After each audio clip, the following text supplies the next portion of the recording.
is a major development in the triple killings of Jennifer Hudson's mother, brother, and nephew. Chicago police found a gun in a vacant lot around the corner from where the star's nephew was found dead in an SUV on Monday.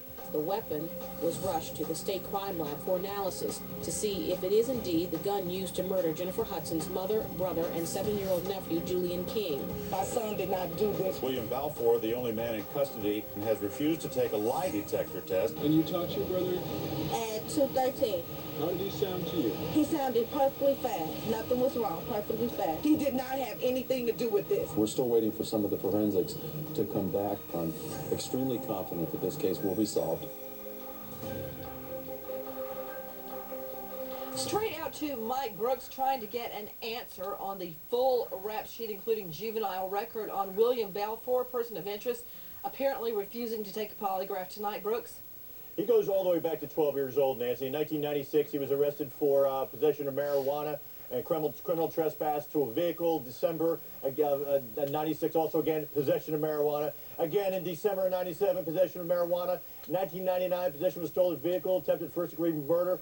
And that was the vehicular carjacking, where he served only 7 years. And then he was arrested again while on parole, Nancy, in June of 2008 for possession of crack cocaine.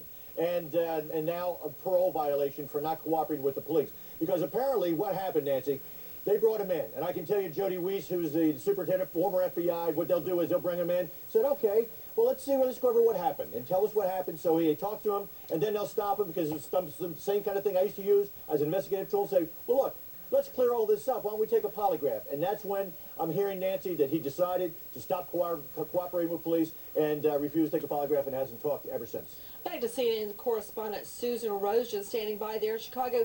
Would it have been that difficult when I asked you for Balfour's history to give me that history? Instead, you unloaded on the dead victim. Why? I guess because when everybody goes this way, Nancy, I go that way. And come on, those petty juvenile marijuana possession. Come on, the guy was mellow.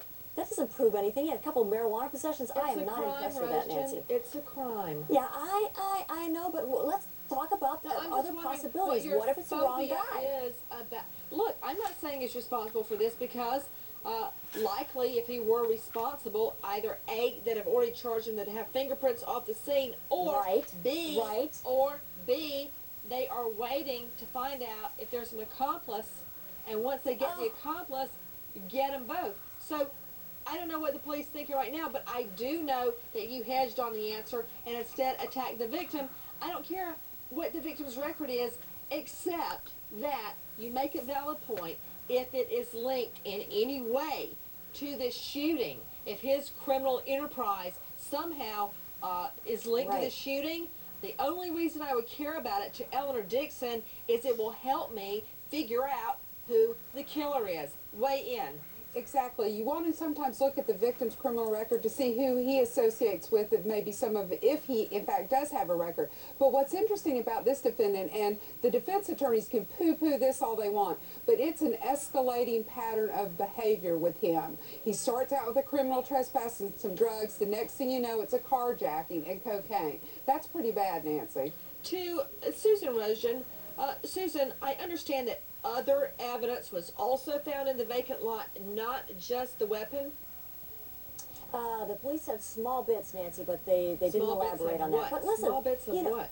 They wouldn't say. And Nancy, this is my point. This guy has been locked up. Balfour's been locked up in custody for 6 days now. They haven't found anything. They're probably waterboarding him in there, and they haven't found anything on him. I don't know they haven't found anything. They would have charged him by now. To the whole Odom city and is Herman. pressing them. Let's go to the lawyers. Dixon, Odom, Herman.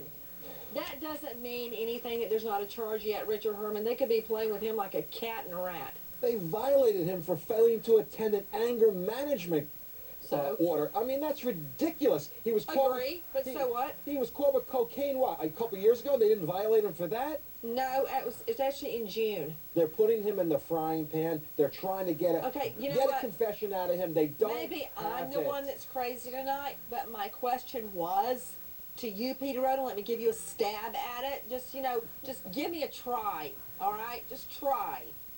Just because they haven't put a charge on him yet, that doesn't mean anything.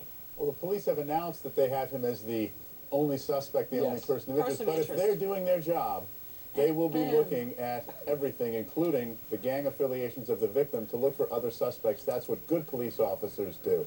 To Eleanor Dixon, Eleanor, when you're just a person of interest, you're not formally named a suspect, and you're in custody, don't you still have to have your Miranda rights because you're in custody? Exactly right. If they want to question you about that crime, you have to be read Miranda. But these defense attorneys are making a big deal about a parole violation. Nancy, when you're on parole, you've been given a chance. You have to follow the law, and he didn't. Eleanor, I agree with both of you, all three of you. Yeah, it's a second chance, it's a lifeline, but I frankly think that you don't normally revoke just because somebody misses an anger management meeting. Plus, the guy called in and went, "Hey, I'm babysitting, I can't come." They've got him for another reason. You can put money on that. To Bethany Marshall, Dr. Bethany Marshall, psychoanalyst and author of Deal Breakers. Weigh in, Bethany. Well, I agree with Eleanor Dixon. This seems to represent an escalating pattern of violence. And what's interesting is there's the earlier carjacking. He speeds down the freeway with a guy on top of the car, attempted murder with a carjacking. And then in the current case, I know he's not a suspect, but there is the taking of a car along with the taking of a life. I think that is a significant pattern. Julia writes in her MySpace that because she made the natural choice to love, this is what happened. It raises a question in my mind, what is she talking about? Because she loved her son Julian? Did someone get jealous and do away with him? Did she find a new boyfriend? So whoever she was involved with romantically already become jealous and decide to blow away her family as a form of retaliation. It does really bear the markings of a domestic situation more than sort of a gang drug situation in my mind. And why do you say that? What markings say domestic? Scream domestic. Okay, with domestic, there's usually either financial incentive or jealousy. Well, what's the financial incentive? I mean, who's paying child support maybe for this little boy and would have wanted him gone? I mean, with Balfour, he was the stepfather. He wouldn't have been paying child support. I know Balfour apparently took Julia's car, according to one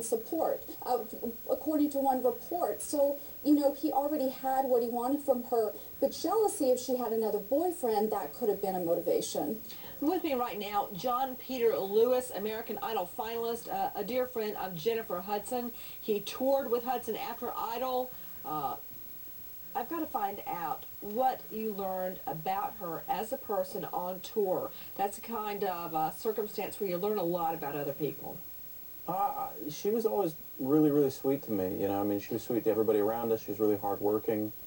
You'd always see her in the hallway, you know, working on her stuff and keeping her nose clean. I mean, she was really disciplined, you know, about everything that she did. You know, she was very, I mean, just a really conscientious person. I mean, I always really admired her and respected her talent, respected who she was. Isn't it true that she is extremely religious? Very religious, yeah. I mean, all of her background was mainly in church singing, you know, and she was. Do you remember the first time you ever heard her sing? Yes, I do. I remember it was in the Going to Hollywood week. I remember hearing her sing for the first time and just looking back at the guy behind me and thinking, you know, we're in trouble. You know, I mean, she was just that good. She was amazing right off the bat. And her brother, for all the pot shots he's getting tonight, yeah, I know he had a record, but he was there supporting her throughout. Yeah. I mean, he was there the entire time. I mean, you could tell they were close. I mean, because from her perspective, I mean, she's always I mean, it was within the Idol's control to be able to invite who they wanted to come to the show, you know, to see them. And so, I mean, Jennifer was obviously inviting her brother, you know, every week because he was there every week, you know, and you know, it was really nice. How long were you guys on tour together? Well, you know, we were on the road for about 3 months, but I mean, we were in really close quarters, all of us, you know, for the better part of a year. You know, I mean, we knew each other a long time, you know, throughout a year.